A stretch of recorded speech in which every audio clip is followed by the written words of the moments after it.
Huina Chikpadagi Churachandpur da Meeoi ahum Leikhidre loinana Chatret kanifu mapanna Laikannari. Chatliba chahi asigi January thadagi Churachandpur gi New Zoveng village amasung Mongken village da Huina mi kaya chikpagi thaudok sing thokiba Leikhidre. Rabies virus selaba hui singna Meeoi kaya chikpagi thaudok mathang thokpadagi Churachandpur district administration na hairiba khungang sing adu contaminated zone oire hainasu lauthokibasu Leikhidre. Pau asigi matungina haukiba irai numitta New Zoveng village tagi Meeoi ama Leikhidre aduga Mongken village tasu nupi macha ama chap manaba mawongda Leikhidre. Atopa Meeoi amana numit kharanigi mamangda Leikhidabani hairi. Rabies laina na sokalaba Meeoi kayasu layengbagi thabak chathari loinana Epidemic Disease Act 1829 gi makhada district administration na laina adu laksinna ba hotnari. New Zoveng village ki masing yamlaba Meeoi kaya Huina Chikpadagi rabies mahik pakle haiba confirm tauba ngamkhre. Hairiba khungang sing adu da laiba Meeoi sing amasung sa san sing pak sanna rabies sandorakpa yabagi akiba leire. District Magistrate Darun Kumar na thokiba order amagi matungina hairiba khungang sing aduda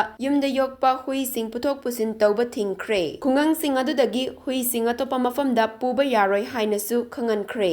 Mafam aduda laiba hui sing pak sanati kathabagi thabaksu paikhatpa haukhre. Containment zone oina lauthokliba asigi manungda yumda yokpa hui sing puthok pusin tauba amadi yonba yaroi hairi. District Veterinary Department na control cell ama hangdoktuna miyamgi khudong chadaba sing kokhannaba hotnari. Maduta natana quick response team ama semduna New Zovengi yumthong khudingda chatuna hui singda tika thabagi thabaksu chathaba haukhre. Hiramadugi matangda Churachandpur DC office ki mini secretariat ta high level meeting ama pangthokre. Loinana health director Chambo Gonmai nasu mafam aduda chatuna oirakliba fiba madu yengsin ki hairi.